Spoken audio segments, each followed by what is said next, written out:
Bun, salutare, Svetlana, Salut! specialist în NMG, dacă zic bine, da? Persoană ce studiază, da, adică până la specialist, mai este drum lung. Am înțeles. Da, deci astăzi o să vorbim despre alergii. Eu personal m-am tot confruntată cu această boală în ghilimele, că am înțeles că deja folosim ghilimele pentru cuvântul boală. Și amuzant că clienta cu care m-am văzut azi avea chiar astăzi alergie, zic, na, Mhm. este actual, se pare că pentru multă lume și inclusiv eu și ca psihoterapeut și pur și simplu ca om care se confruntă cu asta sunt foarte interesante de subiect și de perspectiva ta.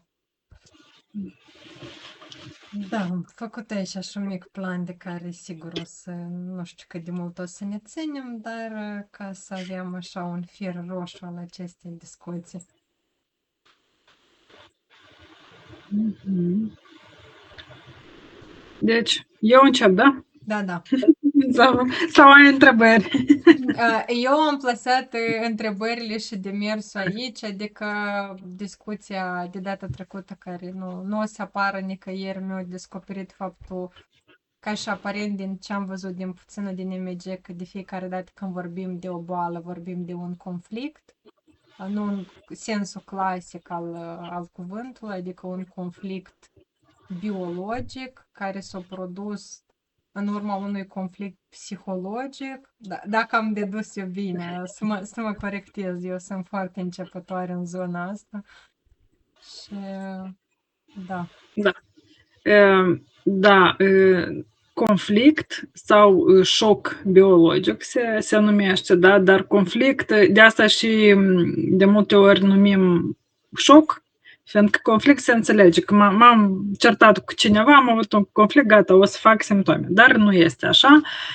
Din perspectiva NMG-ului, ca să se producă acest șoc biologic, este nevoie să fie trei criterii, da? Adică să fie ceva foarte dramatic pentru tine, să fie trăit în solitudine și în singurătate, adică și să nu există o soluție imediată. Da? Adică s-a întâmplat ceva, ai auzit ceva, că se va întâmpla și nu știi cum să rezolvi chestia asta, da?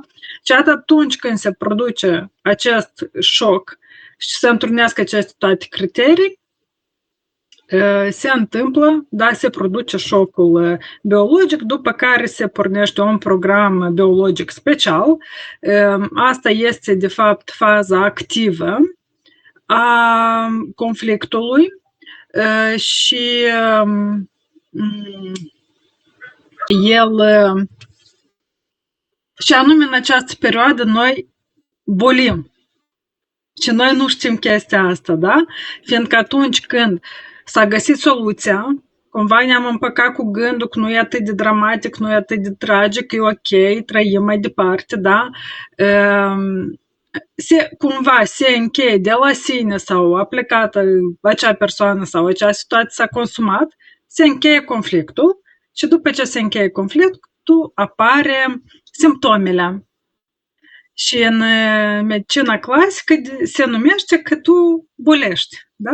Dar, de fapt, din perspectiva noi medicini germanice, este faza de vindecare. Și tu te vindeci, da? Și nouă ne rămâne doar să susținem această vindecare.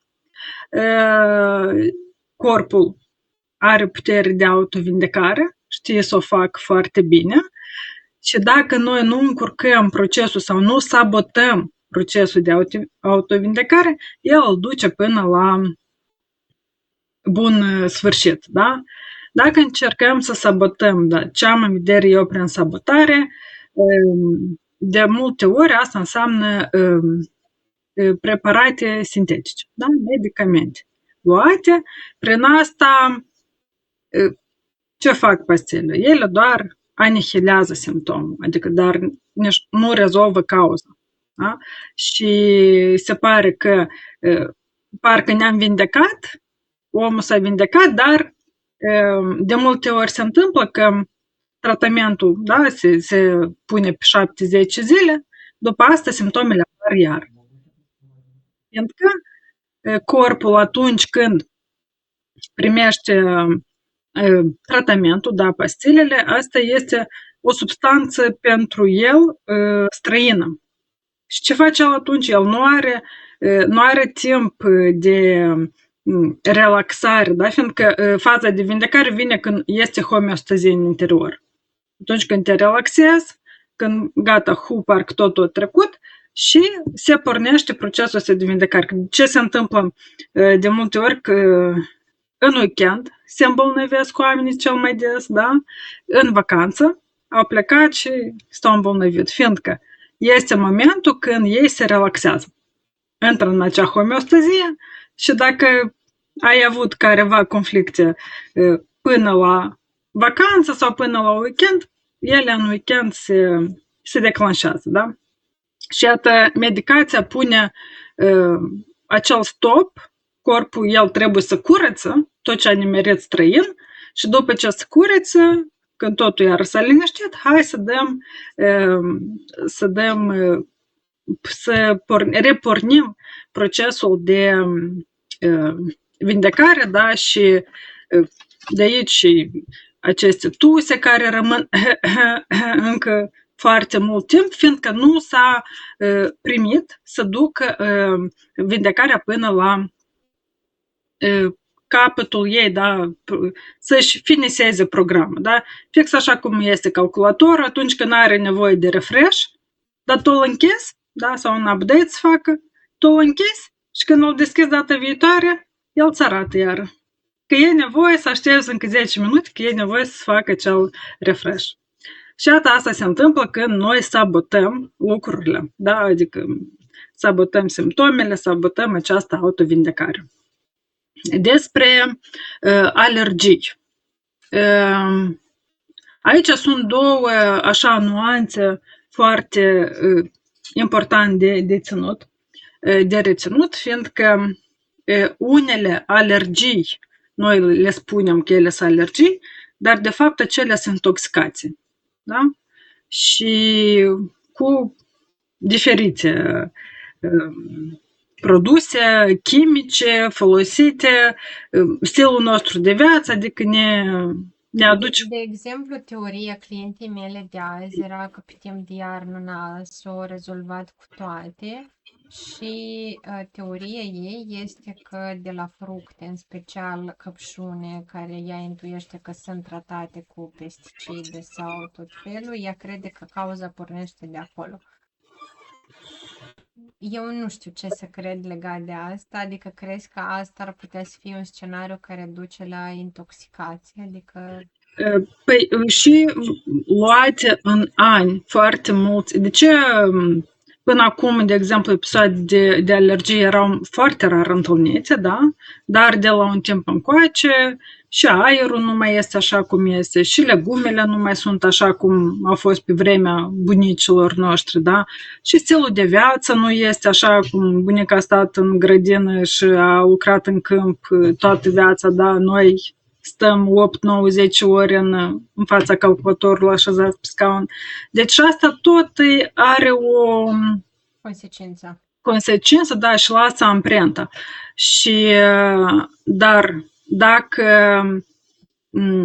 de exemplu, cum a fost la mine, mi-a apărut erupția, care inițial, da, la alergolog, atunci încă nu știam de NMG, nimic nu știam și eu umblam cu fetița mea, care, apropo, tot alergie respiratorie, și mergeam cu ea, zic, da, și eu. Și, adică am început să tratez această alergie, care eu spuneam că e de la soare, fiindcă a apărut atunci când noi am plecat la mare. Deși până la, nu știu, 34 de ani atunci aveam, nu sunt o persoană alergică deloc.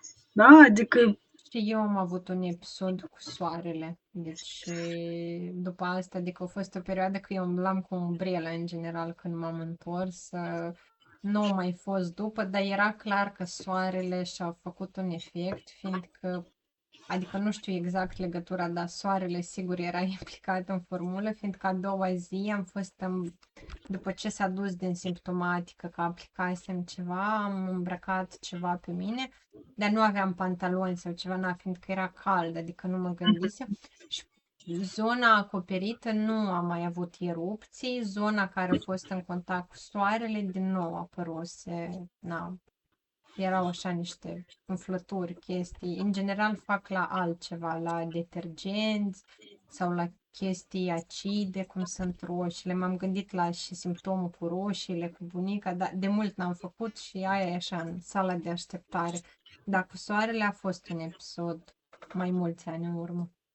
Și iată, noi dacă excludem intoxicația, da, persoana are un stil de viață sănătos, adică cât de cât are grijă ce aplică pe ea, ce cosmetic folosește, ce detergenți în casă, adică putem să spunem că e minim intoxicată dacă oricum folosim sticle de plastic, oricum, adică doza de trăim în oraș unde aerul nu este prea. Și dacă să excludem această intoxicație, adică spunem că nu ea este, vine deja NMG-ul cu explicația lui, da, unde cel mai des la baza alergiilor stă conflictul de separare. Și conflictul de separare aici poate fi cât și imaginar, cât și real. Adică eu am avut conflictul de separare imaginar, adică eu nici nu l-am trăit în viață, nici nu s-a petrecut în realitate, că anume de acea alergie la soare, da? Conflictul era niște certuri între părinții mei, da, unde adică mama spunea, gata, eu mă separ. Pe urmă și tata a început că gata, noi ne separăm. Și pentru mine asta a fost pe neașteptate. Eu nu m-am așteptat la 34 de ani părinții mei se separă, adică, și eu stăteam și mă închipuiam, zic, cum?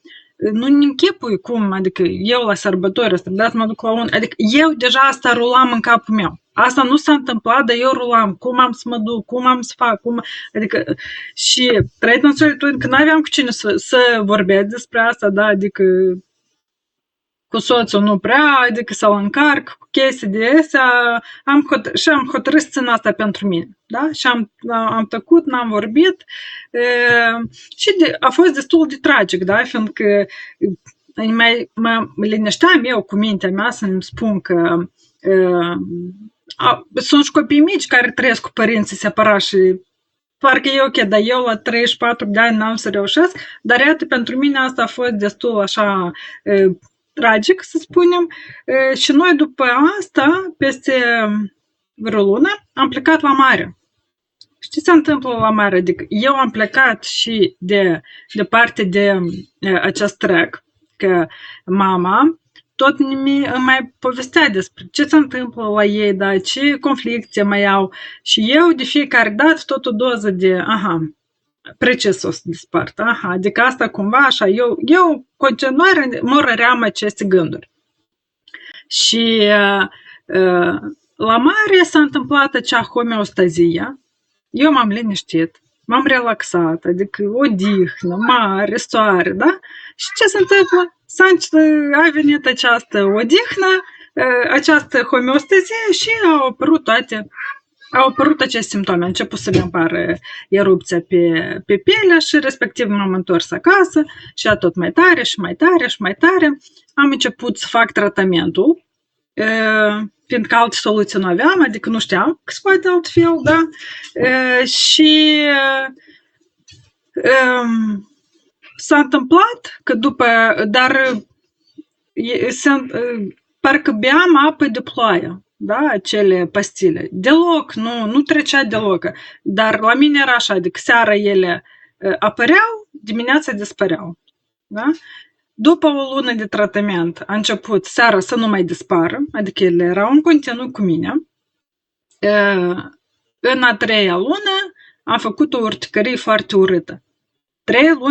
3 luni de medicamente. acolo deja vine și intoxicația se suprapune, da? Că am început să fiu toată roșie, m-am speriat și deja s-a trecut la artilerie grea, la hormoni și care m-au ajutat, cât am luat hormoni m-au ajutat, dar cum s-a stopat, da? Și iar, iată, NMG-ul, da? S-a pus pauză, stop pe vindecare, fiindcă corpul trebuia să rezolve unde să bage hormoni și cum mai repede să-i spele din organism. Cum? Nu, fiindcă nu se administrează pe termen lung, 3 zile, după asta, peste o săptămână, iarăși din nou. A apărut erupția, nu a plecat și în timpul ăsta, în toți aceștia 3 luni, conflicte între părinții mei persistau. Mama, și eu observam de fiecare dată când mama îmi venea să mi se plângă despre ce trăiește eu înfloream noaptea, încă și mai tare mă trezeam, toată înflorită și toată roșie, da? Și cumva atunci abia începeam eu să ating această știință, NMG-ul, da, și să înțeleg care e chestia. Și am început așa intuitiv să zic, uite, se întâmplă chestia asta anume când vorbesc cu mama. Înseamnă că cauza e aici, da? Adică trebuie cumva rezolvat aici. Și iată, acest conflict se întâmplă, dar la mine se primește că soarele a fost acel trigger, da? Care nu a fost el de vină, dar eu am asociat cu această alergie. Da? Și atunci când deja tu începi să asociezi și apare frica de soare, deci respectiv ori de câte ori tu te expui la soare, o să apară aceste simptome. Da? Fiindcă soarele este cauza, dar fiindcă tu ai asociat asta ca o componentă din conflictul intern. Da. Și mai este alergii, doar sunt alergii de toate tipurile, alimentare, la praf, căpușă de praf, la polen și așa mai departe. Da, asta se numește în medicina în Germania șină sau trigger, da? Cel care atunci când este faza activă de conflict, persoana se află în acest conflict, da?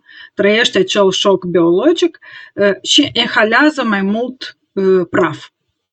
Subconștientul și creierul înregistrează acest praf, da, căpușa de praf, o înregistrează ca pe ceva foarte periculos. Da? Și ulterior... Da, de fapt, starea ta e foarte periculoasă. Da, fiindcă creierul întotdeauna vrea să el are funcția să ne ține în viață, da? Să supraviețuim. Și el înregistrează tot ce este periculos pentru el.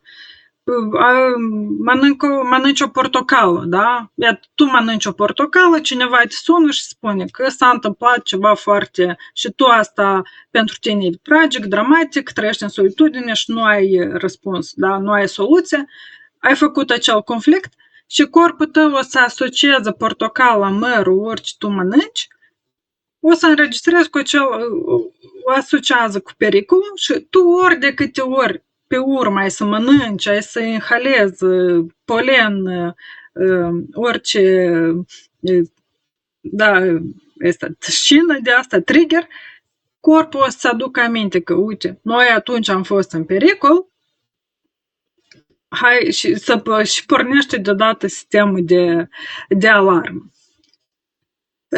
Și aici este foarte important de ce putem să facem noi în aceste cazuri, da, reieșind din noua medicină germanică. În primul rând să găsim acea cauză zero, da, de unde totul a pornit, care a fost conflictul și ce s-a întâmplat. Uneori asta este foarte greu, fiindcă vorbeam și data trecută, da, că mintea ne minte și noi putem să trăim stări, dar și din cauza că foarte mult trăim pe autopilot, da, și nici nu ne dăm seama cât de mult ne afectează, adică nici nu înțelegem ce emoții trăim pe moment și asta declanșează șocul biologic și pe urmă stăm și căutăm. Dar ce s-a întâmplat, da? Cum a fost la Adică te fetița? referi aici la faptul că din cauza că noi nu ne conștientizăm stările, ne este foarte greu, chiar dacă suntem deschiși în toată zona asta de NMG, să explorăm cauza reală, ne vine greu să vedem cauza reală a conflictului, adică ce de fapt s-a întâmplat, că noi nu eram conștienți. Da, și eu uneori, eu deja știind NMG-ul, știind toate criteriile, cum se formează șocul biologic, am situații în care trăiesc acest șoc biologic, după care vine faza de vindecare și eu îmi dau seama că de ce nu am anticipat cumva chestia asta, da? Fiindcă parcă știu. Dar tot ajung să trăiesc faza asta de vindecare și să trăiesc simptomele, da? Uneori nici nu înțelegi că asta cumva te afectează, dar la nivel de subconștient asta iese foarte, foarte așa tragic, dramatic. Eu am pățit așa cu o situație am avut o cestită și eu știu cestită despre ce este, da, este despre încălcarea teritoriului și știu că teritoriul, adică nu-i doar numai casă, da, nu-i doar numai job sau ce. Teritoriul pentru femei poate fi corpul ei. Da? Și am trăit și o cestită după ce mi-a fost încălcat și corpul meu, adică am învățat, da, și am bifat, aha, înseamnă că asta tot. Dar am trăit și o situație în care eu nu puteam să-mi închipui, dacă nu trăiam pe pielea mea, uite, este tot e conflict de încălcare teritorială, da? Pe scurt am spun asta, a fost o situație cu cineva, discutam în rețelele sociale un comentariu și a fost un comentariu foarte urât în adresa mamei mele. Adică nici nu mi direct. Și eu, deja trezindu-mă cu simptome de cistit, stăteam și mă gândeam ce s-a întâmplat. Și analizam ziua anterioară, da, ce s-a întâmplat și nu puteam să găsesc nimic, uite, în afară de acest comentariu. Fiindcă atunci când eu l-am citit, așa, parcă m-a curentat tot, prin tot corpul, am simțit o senzație așa ca un duș rece, da? Și bine, eu acolo i-am răspuns, dar oricum n-am mers să mai povestesc cuiva sau soțul despre ce s-a întâmplat așa. Că dacă făceam chestia asta, adică eu nu mai făceam șocul biologic, da? Spui asta și mă gândesc la o credință așa de populară la noi, să fii puternic, să înduri, adică asta tu practic rămâi în izolarea aia Da. și dacă sunt îndeplinite primele două condiții, că este un eveniment neașteptat și dramatic, atunci există aproape 100%, este foarte probabil ca să somatizezi în timp ceva, adică procesul să meargă mai departe dacă tu nu discuți, adică nu primești suportul ăla din partea cuiva din familie, prieten, terapeut, independență de la cine ai acces. Dar măcar să verbalizez ceea ce simți, da? Să spui cuiva, uite, am discutat asta, nu mi-a plăcut, am trăit ceva, niște emoții foarte intense, cumva asta deja diminuează din tensiune, da? Și chiar dacă o să ducă să fie un conflict, simptomele o să fie foarte, foarte ușoare. Da? Fiindcă totuși intensitatea simptomelor și cât de grele sunt simptomele foarte mult depinde de intensitatea conflictului, da? Și de emoțiile trăite atunci când suntem în acel conflict. Ok, ce ai spune unei persoane care acum are o fază de alergie sau face recurent alergii, adică care să vină spre tine, adică să identificați conflictul sau dacă sunt niște repere ca să-și dea seama singură de... Singură să înceapă să analizeze, da, ce s-a întâmplat imediat atunci când Au apărut primele simptome, da? Că pe urmă deja ele, cum am pățit și eu cu urticărie, adică poate fi deja și intoxicație, nu mai dai de cap, da? Dar, iată, prima situație, îți analizezi ce s-a întâmplat, ce a trecut, nu reușești singur, vii la Adri, la psihoterapie și vorbești, da? Sau la tine pe partea din IMG ca să identifice și partea Da. cealaltă. Și, Ok. și după este important de înțeles că practic în alergii asta deja este faza de vindecare. Și tu poți să nu găsești acel conflict, dar poți să începi vindecarea prin asta că deja, uite, corpul meu deja se vindecă, da? Și tu trebuie să dai spațiu și timp, uneori și răbdare, fiindcă dacă conflictul a fost de durată, păi și vindecarea nu o să producă peste noapte, da? Și trebuie să ai grijă, trebuie să-i dai spațiu și răbdarea asta ca corpul să-și facă treaba. Deja ca să nu se mai repete, tu trebuie să începi să devii conștient ce stări tu trăiești și de ce asta pentru tine a fost înregistrat ca ceva pe foarte periculos, ca să nu se mai repete. Da? Și aici vine vorba și despre percepția noastră asupra tot ce trăim, ce situații avem, cum persoane în jur care le avem și așa mai departe. Am înțeles.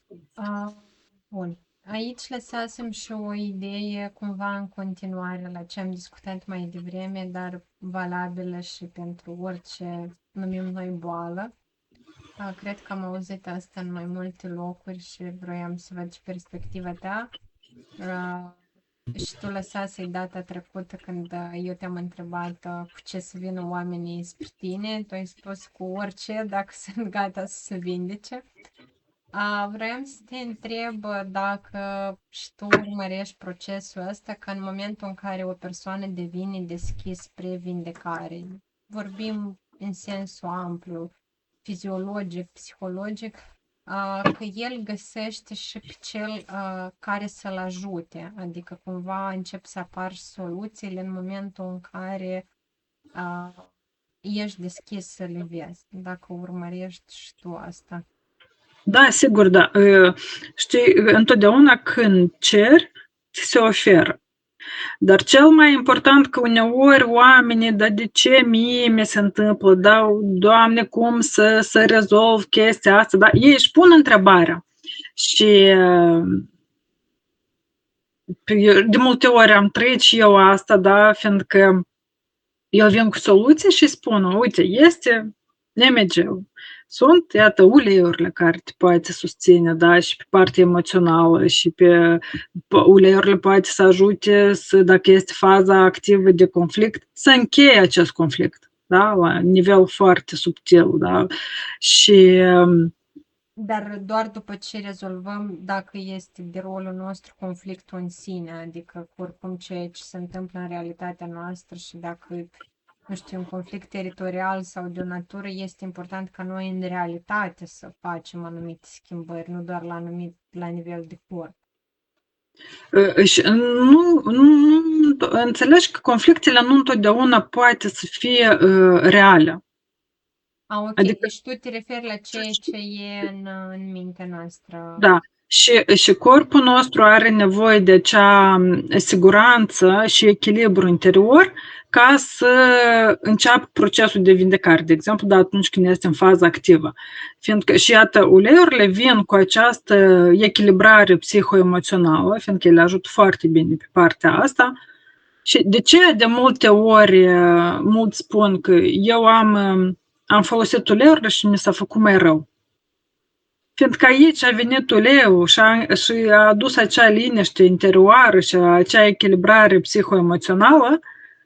Și ce se întâmplă când se încheie conflictul?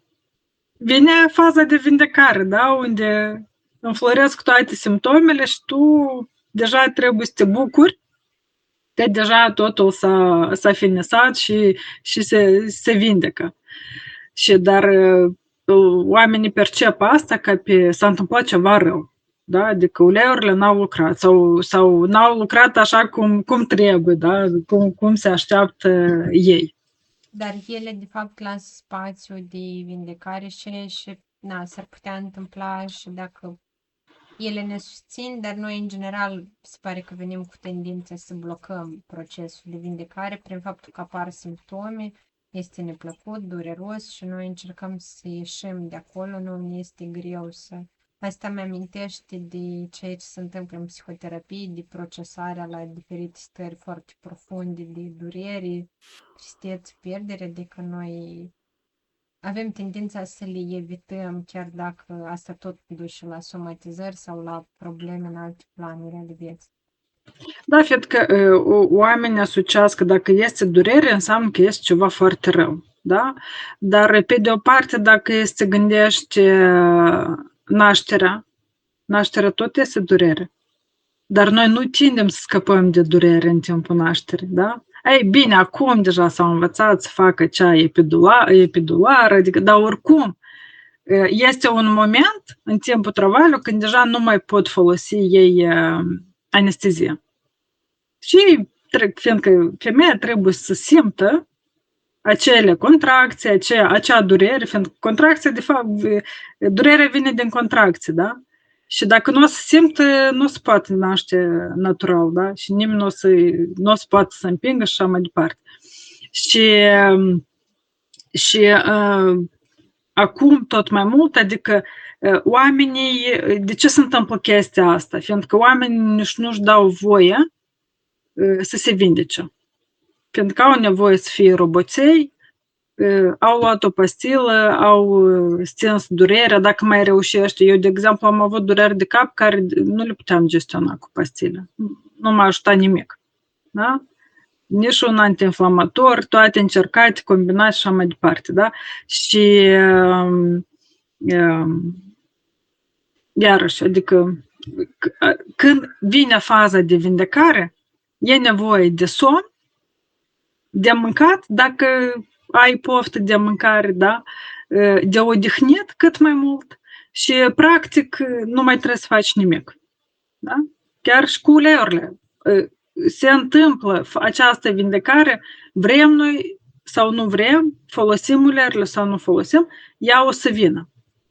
Dacă îi permitem, da? Și dacă îi facem spațiu, loc și să se întâmple Adică această să nu vindecare. fim noi blocajul vindecării, practic, să ne Da? dăm voie să... Da, fiindcă și frica asta e numărul 1 care îngreunează procesul de vindecare. Da? Frica de boală, Da, sau... da, frica de simptom, frica de boală, care se rezolvă. Spui acum și oarecum faci mai mult referire la partea fiziologică, dar mă gândesc și la episoade depresive, inclusiv depresii care durează până la un an, când omul... Na, și de obicei în spate acolo e un tren cu chestii care au dus la starea asta și acum din ce spui mă gândesc că corpul are nevoie să-și refacă. Sigur, da? Dar noi dacă ținem că câte, eu știu persoane din jurul meu care se mândresc cu asta, că eu niciodată n-am stat pe foaie de boală. Că eu vin, stau cu pastile cu mine, dar eu lucrez. Spui asta cuiva cu sindromul eminentului care era trimis la școală cu febra 38. Deci, da, și care mulți ani au lucrat pe vina de la odihnă și care e mai bine în ultimii ani, dar se mai întâmplă. Adică și asta e cazul meu și particular, dar a multor femei cu care lucrez din spațiul nostru. Dar pe lângă asta avem un cult al performanței, al succesului, social media care nu propovăduiește să stai acolo și să te vindici, dar care fă, deadline-ul ieri, știi, adică nu... Cred că în primul rând pentru mine a fost foarte utilă informația de azi, fiindcă azi, cum spuneam și data trecută, eu am foarte multe procese încă de încheiat. Și azi a mai venit ceva și simt că nu trebuie. E nevoie, ar fi bine pentru mine să stau cu asta și mulțumesc de reamintire că asta de fapt e vindecare, să nu încurci procesul care decurge. Și să nu uit, când spuneai, m-am gândit la durere și la faptul că noi evităm și plus că deja de sute de ani suntem învățați cu metode ca să o Da. evităm. Uh, Când analizăm partea asta de importanța procesării durerii în terapie, mă gândim la faptul că noi revenim la partea vie, adică tot partea asta de evitarea durerii și diferite coping-uri ca să fugi, tu de fapt fugi de partea vie din tine, adică și când tu, slavă Domnului că ești pus într-o circunstanță poate puțin plăcută, dar ești în sfârșit în contact, tu ești în contact cu viul din tine, adică devii din nou viu, nu robotizat, nu... Corect. Dar Noi, nu este un proces plăcut, adică... noi spunem, da, dacă cei care cunosc NMG-ul, dacă te doare, trebuie să te bucuri, înseamnă că încă ești viu. Da. Fiindcă Da. altfel Are sens cu ceea ce scrie aici în continuare la întrebarea 4 cu ce spui tu, darul provocării și bolii, adică că să ne bucurăm. Aici vreau să mergem mai mult. Asta a fost experiența mea personală cu... În general, sunt adeptul ideii de a transforma trauma pe termen lung în resursă, adică nu așa peste noapte și... Dar pe termen lung, asta am observat la mine și la mulți oameni și am tot auzit povești cu antreprenori sau oameni care au obținut ceva sau Hammer de la care au provenit, sper că pronunț corect NMG-ul. Tot povestea pornește de la propria durere care omul a făcut așa de mult în direcția asta încât a dezvoltat un curent sau și eu cumva am sintetizat-o în ideea darul provocării și bolii, adică când pe termen lung ceva ce pe termen scurt, o boală sau o situație neplăcută, devine un loc de resursă pentru tine. da, fiindcă atunci, ziceam, dacă tot am menționat anterior despre că suntem roboței, da, și suntem foarte axați pe partea asta materială, să lucrăm cât mai mult, să obținem cât mai mult, da, majoritatea pentru asta trăiesc, ca să obțină cât mai multe bunuri materiale și așa mai departe. Și atunci când faci un lucru, tu îl faci pentru că trebuie, da? Pentru că trebuie ca să obții acele bunuri. Dar tu nu ești în echilibru interior cu tine și merge acest conflict între minte, corp și suflet. La un moment dat o să fie acel stop cran, da? Cum este la trenuri, adică când e nevoie de oprit, o să tragă, corpul o să tragă acel stop cran și o să te pună la pat, că anume acea perioadă când tu trebuie să analizezi cum tu trăiești. Și asta este de ce e bine să știi NMG-ul, fiindcă corpul ție îți spune prin simptome, dar tu dacă nu știi NMG-ul, tu nu înțelegi și tu continui să faci aceleași lucruri, da? Și de ce să ajung la boli cronice? Că se repetă din nou și din nou aceeași situație și omul asta nu conștientizează, el continuă să trăiască așa cum trăiește, să facă așa cum face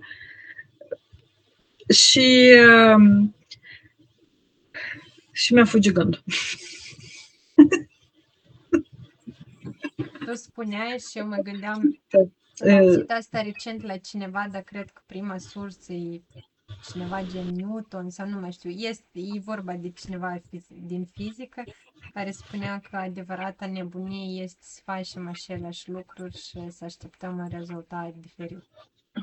Da, da. Da, deci cu siguranță modul în care am acționat și gândit până la o boală o să susțină boala, adică cu siguranță este nevoie să facem schimbări, dar de obicei rămânem în zona de confort, nu vrem să facem schimbări și atunci menținem bolile și apoi și cum tu spui, mergem pe tratament clasic în care intoxicăm organismul și în cerc vicios în care nu știu dacă din care se poate ieși, adică dacă ai intrat foarte mult în zona asta. Se poate, deși dacă Se vrea. se vrea și este intenția asta interioară că tu într-adevăr vrei să faci ceva, da? Fiindcă atunci când într-adevăr vrei și vin soluții, îți vine unul, îți vorbește despre NMG sau, nu știu, despre orice altă, dar hai să vedem, hai să Mie mergem m-au pe vorbit altă. 3 deodată, știi? Adică, Aici deja așa, clopățele, au bătut clopățele deja, da? Dar și vezi și te-a pus la pământ binișor, te-a da, oprit da, adică dacă era să și nu fie așa de rău, adică să caut costele și să nu chem urgențe și să nu...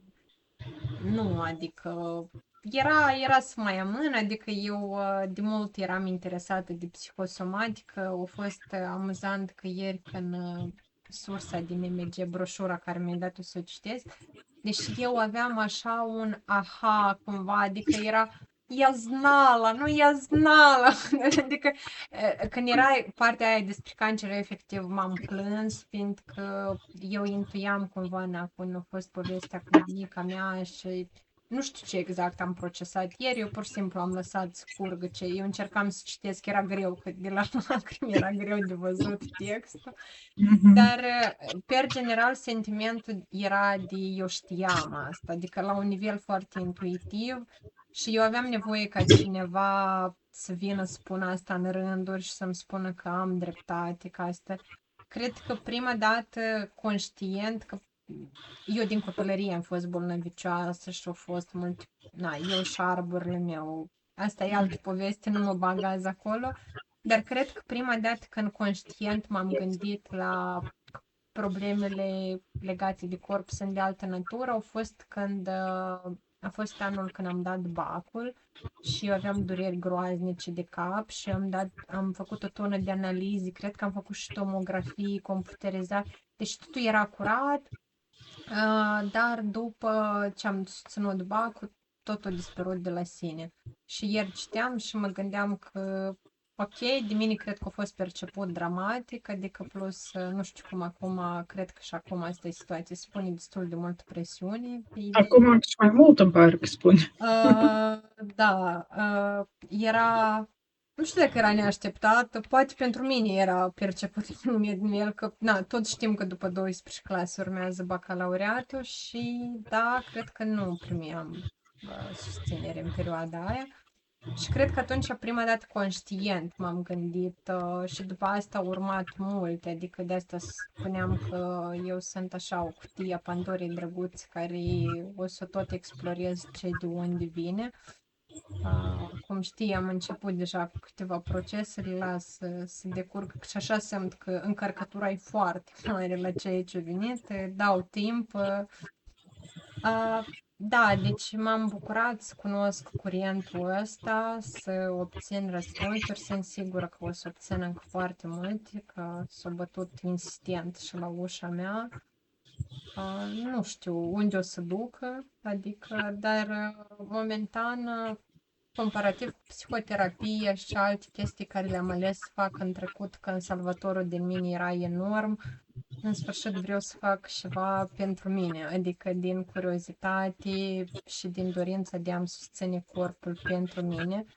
Există o mare probabilitate că asta o să determine să vin și spre alții, dar mă bucur că momentan focusul e spre mine. Pentru mine personal asta e un succes foarte mare la cât de mult eu nu existam în propria mea viață. Bun, și ai vrut să spui ceva?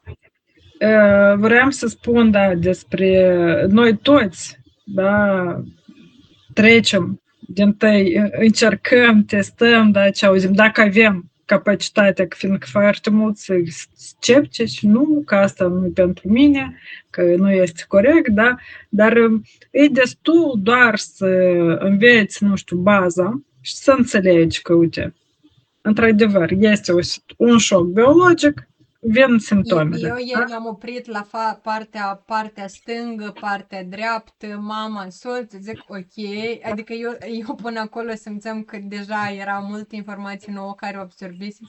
Am zis că e o pauză după procesăm, fiindcă e multe informații nouă, e foarte valoroasă, multe dintre însă e în contradicție cu tot la și am fost noi setați până acum, adică minte trece așa prin oho, deci de fapt așa Da. funcționau lucrurile. Și însăși că e multe informații, nu? Eu am simțit să o iau așa treptat, adică să procesez și clienta care îi povestisem azi foarte puțin, zic, nu mă bagă mai mult, e super nou pentru mine, zic, dar nu aș vrea să dau informații greșite, adică la etapa asta, că eu sunt foarte la început. Da, și zic să ne întoarcem la alergii. Da, ziceam că fetița mea a avut alergie la căpușă de praf. Copil de 2 ani, Căpușă de adică praf este cea de afară care o poți lua în iarbă, nu. nu. Este în praf, trăiește o căpușă minusculă, nici nu se vede cu ochiul liber, deci nu putem, da? Ea se adună acolo unde este praf, unde este piele de la oameni, asta în perne, plapumă și așa mai departe, da? Îi place acolo că e umed, e cald, e bine. Și ea a dezvoltat la un moment dat alergie la căpușa asta de praf, adică ea avea doar 2 anișori. Eu înțelegeam că chestia despre intoxicație nu vine, da? Fiindcă încă era lăptată la sân, încă eu îi dictam ce să mănânce, da, îi dădeam ce să mănânce și asta întotdeauna era chestii foarte curate, da? Bine, în afară de vaccinurile care le-a primit, dar nu luăm asta în calcul, că și alea au fost așa jumătate de doze, nu puse pe toate, da? Și la mine întrebarea firească în capul meu era de ce până la 2 ani am avut un copil perfect sănătos, dar de la 2 ani brusc face alergie la căpușă de praf.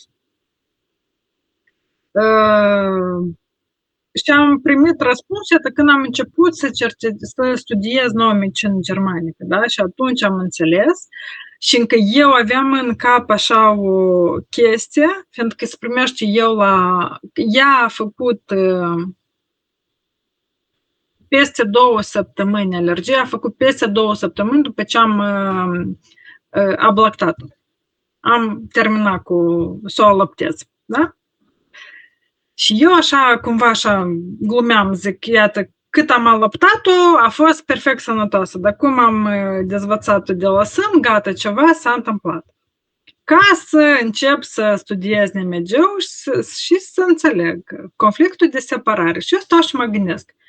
Și mi-amintesc cum eu am decis să o înțărc. Da? Am luat-o și am trimis-o la bunica. Ce s-a întâmplat acolo? Bine așteptat, prima dată a rămas acolo. Bine, a fost cu fratele mai mare, dar pentru ea a fost tot o situație în care nu s-a mai aflat niciodată, da? Mama nu-i, dar ce înseamnă mama nu-i? Nu-i țâța, dar țâța ce înseamnă? Securitate, iubire, hrană, adică da, nu numai mâncare. Și iată, ea fiind acolo, eu fiind acasă, pe urmă am înțeles că nici eu nu eram prea pregătită pentru această separare, dar chiar și pentru să o înțărc. Și atunci când a revenit acasă, că asta a durat, adică azi am trimis-o și a doua zi a venit acasă și cumva mi-am spus că gata, buba, și nu i-am mai dat țândac, fiindcă am mai cerut acolo 3-4 seri la rând, am mai cerut.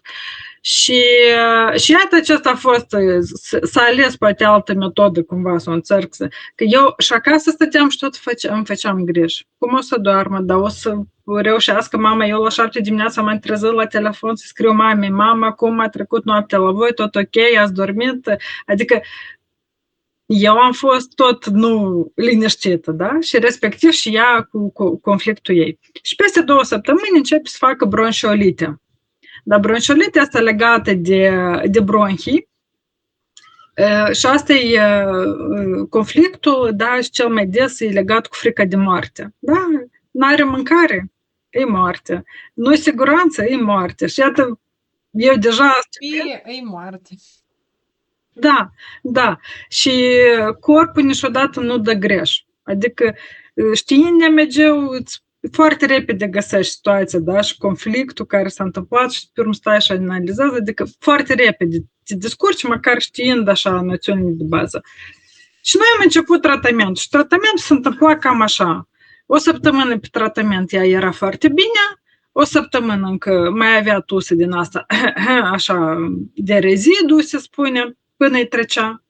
Și în următoarea săptămână iarăși făcea bronșiolite.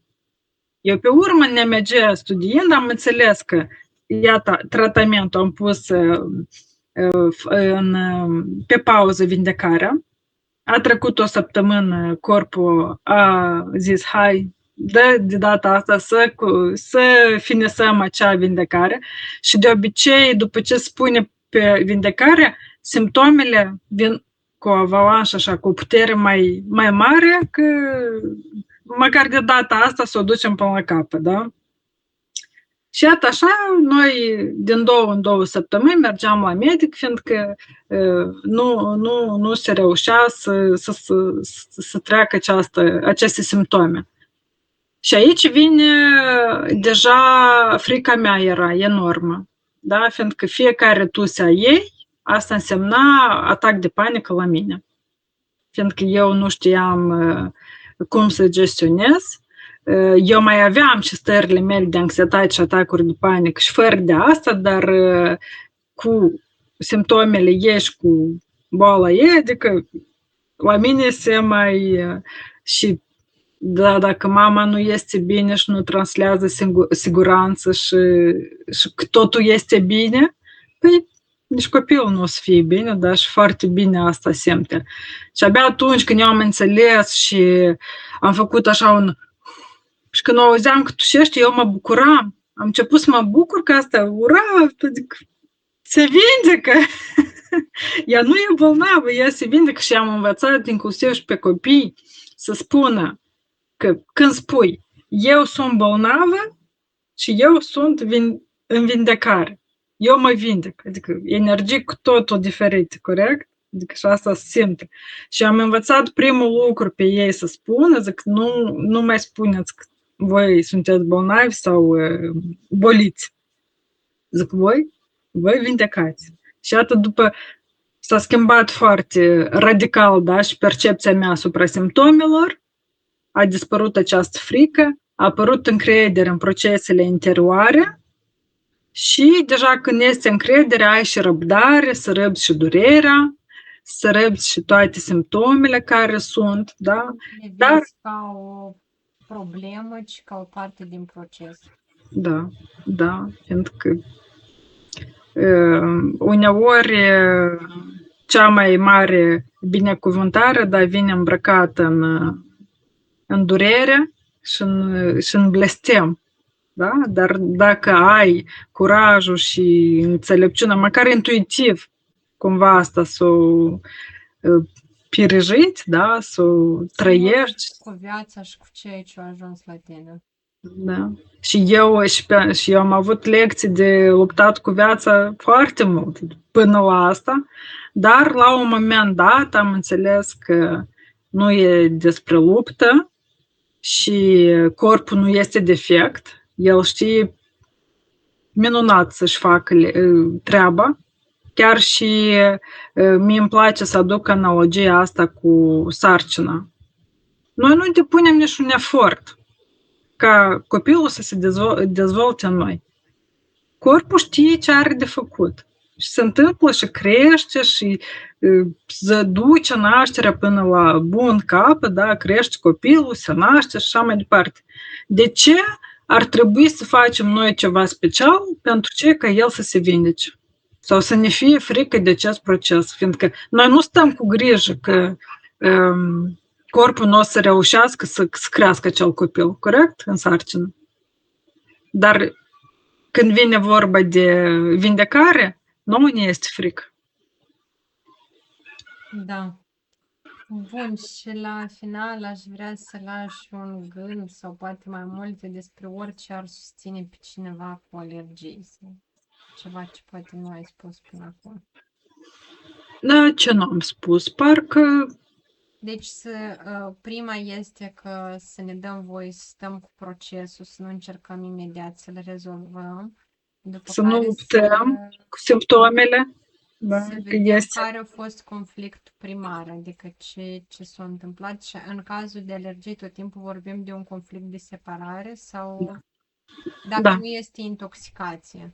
Da, da, intoxicație te refereai mai mult la partea, nu doar medicamente, pot fi produse chimice sau, din ce mi-ai zis, eu mi-am dat seama că majoritatea în cazul meu era vorba de intoxicație, alergii, era o etichetă. Au fost și alergii, dar mai puține decât credeam eu până la discuția de azi. Și dacă nu reușești să descoperi cauza, să vină spre tine sau spre altă specialist în IMG ca să vadă care este cauza primară. da, dar uneori, adică nici nu atât de important să se caute cauza, fiindcă aici deja cei care cunosc NMG-ul deja cad în altă capcană, da, încep activ, simt deja un simptom sau ceva, deja sunt în fază de vindecare și stau activ, trebuie să găsesc conflictul, trebuie să găsesc conflictul. Băi, dar nu trebuie Am chiar să-l auzit găsești. la cineva din NMG, într-un training pe YouTube, masturbare intelectuală. Am văzut sintagma asta legat de procesul Da. descris. Deci nici nu ar trebui mereu să încercăm să căutăm cauza, este să ne permitem să fim în procesul în care suntem. Cum am Dacă, auzit. Da. da, dacă suntem în fază de vindecare, trebuie să ne liniștim, fiindcă căutările astea și asta creează iarăși o tensiune și iarăși creează o fază activă de conflict, da? Și iarăși spune pauză pe vindecare. Dacă deja știm că sunt unele simptome în fază activă și trebuie să încheiem conflictul, da? Și dacă știm că suntem în fază activă, atunci cauți, închei conflictul și deja te liniștești și aștepți corpul să se autovindece, da? Dar dacă tu știi exact deja că ești în fază de vindecare, dă-i pace să vindece, dar pe urmă analizează cum tu trăiești, da? Ca să nu mai intri iarăși pe aceeași cerc și să rămâi în cercul ăsta vicios, da? Dacă vezi că se repetă aceeași situație, înseamnă că deja e de lucrat cu percepția ta asupra acelei situații, da? Independent ce trăiești și ai lucrat, ai schimbat percepția și la revedere simptome. Îți mulțumim foarte mult, Svetlana, de informația de astăzi. O să vedem ceva feedback-uri după. Cu mare drag, da. Urmează. Mulțumesc foarte mult, cel puțin pentru mine e foarte, foarte util. Merg să procesez și să îmi dau timp de vindecare cu cei acum. Bun, o zi frumoasă ție în continuare. Hai, mersi, pa. Pa!